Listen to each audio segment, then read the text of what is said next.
baccarat for the professional player. Let me see if I can get this to be a little bit more clear here, or not.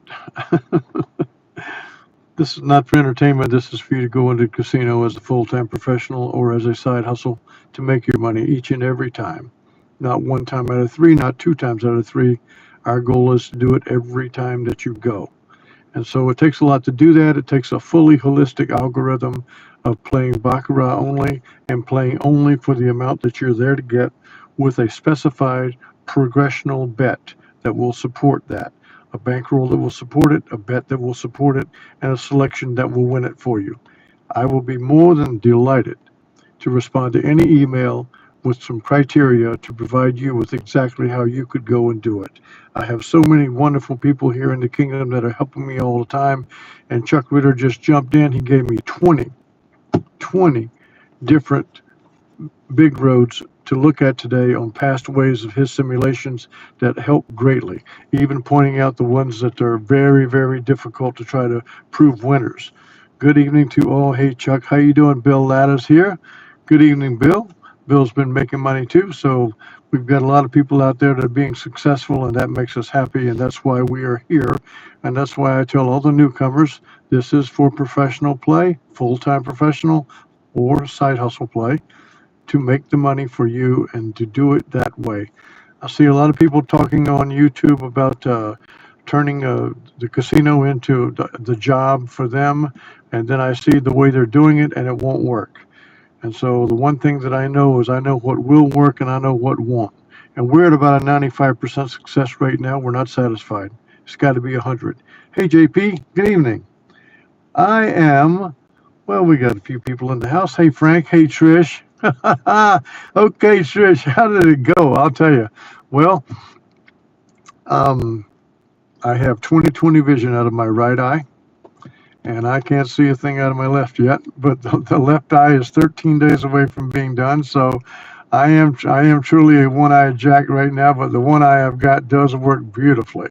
So we're just into the second day after the procedure, and everything is going great. And I'm taking the germ-killing drops, the antiseptics, to try to kill all the infection that could come out of there and keep myself healthy. And I had the post-op check today, in which they gave me the vision test, and I did come back 20/20 on my right eye, and with the right kind of pressure in the right eye. They tested the pressure. And so now we're set up to go with the left eye here in, I think it's 13 days. It's Monday, 2 weeks. And so, and I wanted him to see me sooner, but he says that he would, but he's got so many patients that he's not delaying it for any reason other than that's where the hole in the schedule is for me. So thank you very much, Trish.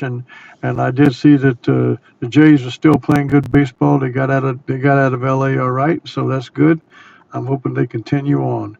We'll be picking out a baseball bet coming up for this weekend. We got some folks playing that and being very successful at it. Right now, we're going to play. Well, let's talk about a couple of things first. There are two things I want to talk about. I would like for somebody to tell me. We generally are playing the mini baccarat tables. The tables will have 8 spots or 8 positions, 1 through 8. But if you look at the tables, there are only 7 chairs. So why do we have spots 1 through 8, but only 7 chairs? Does anybody know? What's missing at a mini baccarat table? Now, the full baccarat tables, like in Europe, are 14 spots. That's different, although they do miss one too.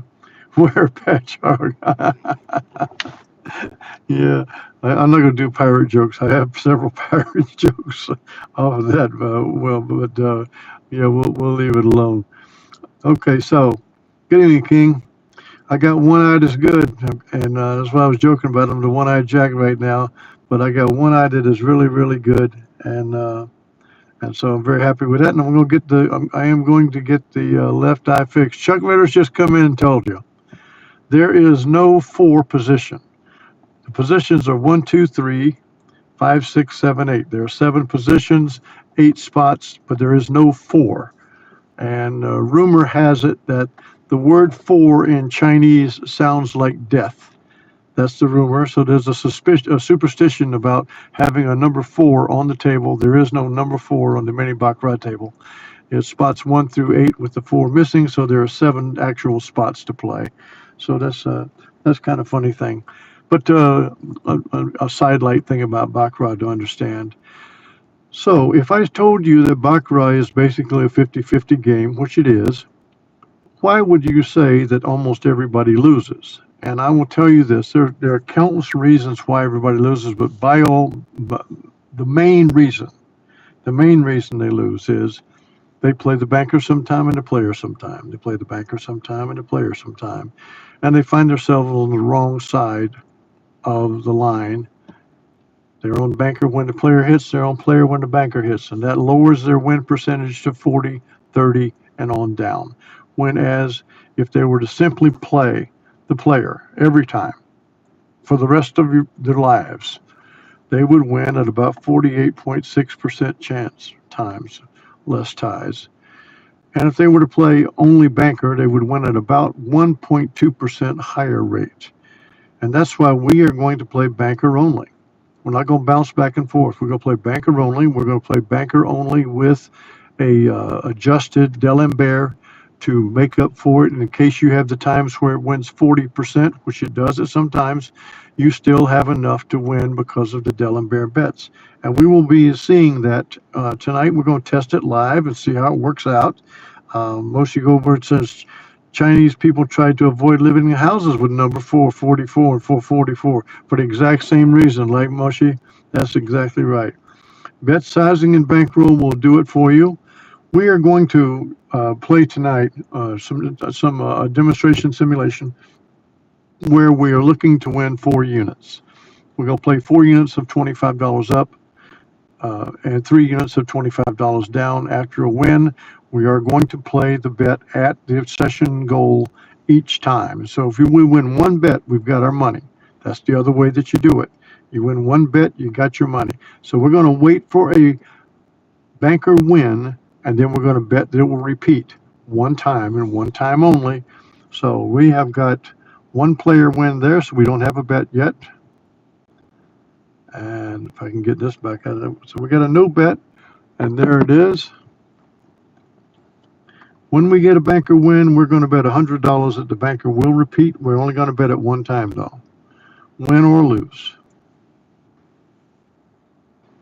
And we'll wait till the next time. There's the tie. That means nothing to us. This is how you play it professionally. We've got 1 win on the banker. Here's a $100 bet we're going to make right now. And we take 1 chance at it.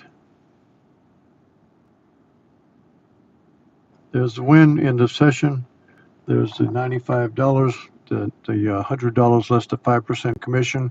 If you're playing the $25 tables that give the push on the 7 3-card hand winner of the banker, that's a push. But otherwise, they don't take the commission, and so you would make the $100 there.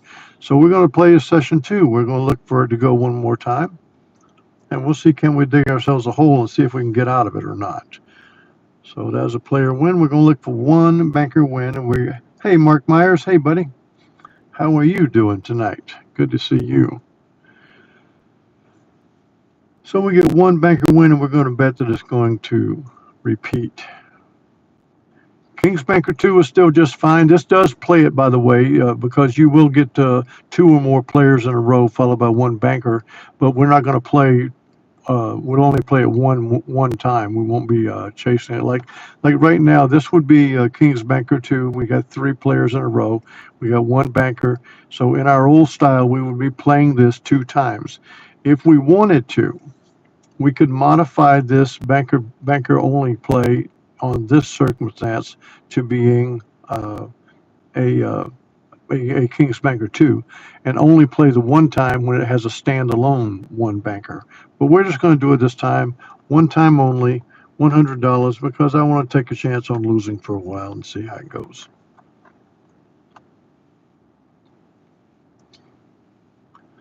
So now we've got 2 sessions wins right there. We're up $190. I'm going to play another one. I'll keep flirting with disaster. I mean, I would have already taken our money and left. Particularly if we'd have played $400 each, we'd be up $400 less to 5%. So we'd have 380 in the pocket and going, and that's what we'd be liking to do. But tonight we're playing just $100 size, and I think that's back-to-back player wins, so that's no good for us. I want to get a separate banker win after any number of player wins. That's the advantage to the banker right there. It didn't help him any, but the banker got to take that third card because he had 5 and the player's card was 6. So the banker got to have another chance of beating him. That's where the banker gets their edge. Okay, so now we got a $100 bet on the banker. We're trying to win a third session here. And we got a 9 to 8 win, so now we're up $285. I'll go ahead and play a 4 session, see if we can get in trouble that way. We've had 3 easy ones. We've got our money. We would have long been gone, but we'll play it one more time, see how that goes. We like to flirt with disaster, like the old band Molly Hatchet. That's before you guys' time, I think. Okay, so this is a. Okay, so this would not be like I talked about King's Banker 2. This would be the standalone. So if we'd have wanted to, after this 2, we could have played 2 times to get a win. And after that, we could have played 2 times to get a win. And after that, we could have played 2 times to get a win. That's if we were playing the modification of the King's Banker 2. This time, it would be the straight up one time, like that it would get the banker repeat after having 1 player win, because we are betting banker only. And there's the $100. And we're trying to get a 4th session win. Okay, so there's the loss. All right, so the next bet, we're going to have to get a new bet, and we will bet 200 next time, up 4 units. So this was what I was hoping. I was hoping to get some losses. I didn't want just to run all the way through like this. So now we've got another banker that we will try, this time with a $200 bet.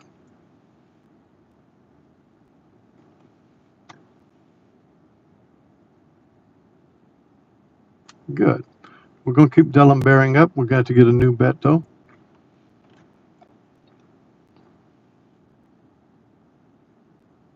And so this is a $300 bet on the banker.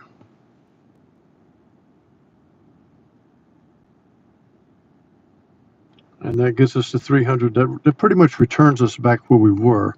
So I will go ahead and I'll go ahead and make another session, because this session was a push. We had 3 wins and a push, because you lose the first, you lose the second, you win the third. That gets you your money back. So now we got to get a banker win again.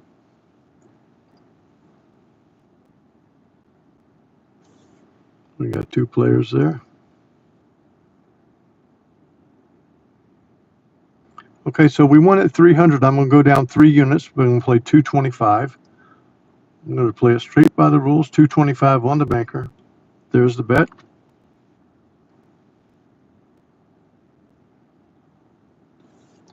Next bet will be 325. We already know we got our money, so we're just doing this simulation to let it play itself out. So this is what did I say the bet is here? 325? I think the bet's 325 now, because I think we bet 225 that time. So let's play 325 on the banker anyway. This is just for a lab kind of thing. So we'll go to 425 next time. Chopping around on us. Straight up now, 425. See how deep we can dig it. Dig it pretty deep. Looking for another banker. You got chops all the way across the board now. That's what we got. So we'll go to 525.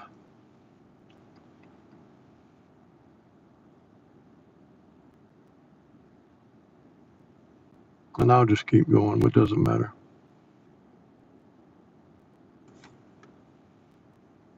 No banker streaks tonight.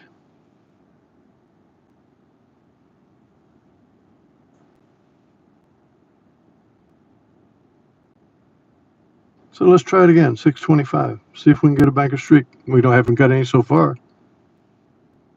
And still don't. I'll keep going because I am a glutton for punishment. Sitting here with one eye. Just got one eye, and that's all I need for now, I guess.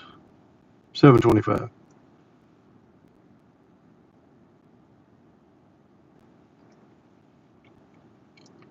With the 725 win, the next bet would be 650, and we're going to look for it, and we're going to try it.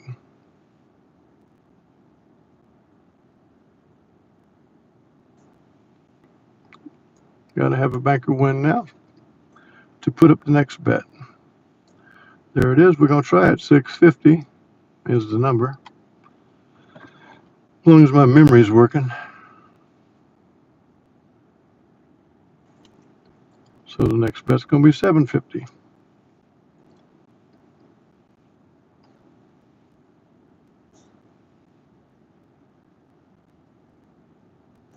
So there it is. Trying to get a banker streak.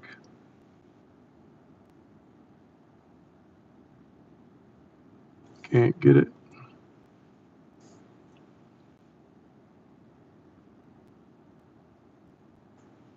Trying it again. I don't even want to look at this at this big road. It must be a chop city. So we got 850 on the banker.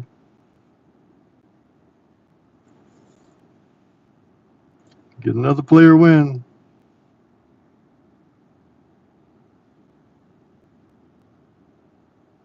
Look at that. Very unusual, but it does happen. And so that's what we have. So we have another banker try at 850. Let's give it a try. See if it's just going to keep chopping all the way through the shoe. That'll be all right. I don't have anywhere to go. If you got somewhere to go, go ahead. The 850 is going to give us a 775 bet on the next time. Got to get a player win first, though. Watch the banker streak like 10 players now. Nope, there's a player win. Okay.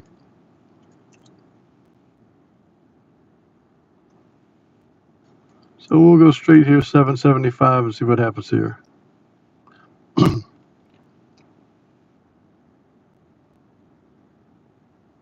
And that is all we needed. We needed back-to-back Dellen Bears to get it done. We did. We got it done. And wow, let me get a look at this. This is actually pretty crazy. Okay, that's good. All right, so we got our 4 sessions wins, and the last one did take us some time to do it, but it happens that way. When you get your money, that's why you go. You don't continue just flirting with the disaster. You take your money and go. And so thanks for everybody joining. I'll be back with us. We're going to talk about this some more. This is always very interesting, and you can look at them right here and see the wins, and you can see the losses.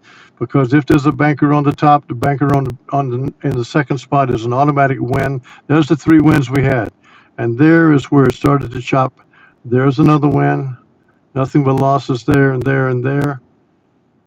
And there's the win. And there's the 2 wins at the end. So we had 3 wins out of the last 6 hands, and that's what got us the money. So to everyone, thanks for joining tonight. Thanks for your best wishes on all the things I've been going through. I finished the dentures, and now I finished the right eye, and the right eye came out perfectly. We're going to do the left eye in about 13 more days. So give me a like on the way out. Chuck Bitter, thanks for all those doggone big roads. I appreciate it. I got about half the way through, and I did want to focus on the one that was the most trouble, but I do want to look at the other 10 also, so I will be doing that tonight. And thanks, Trish, to all of you. God bless. Take care. Be safe. Life is good, and we're going to keep living it to its fullest.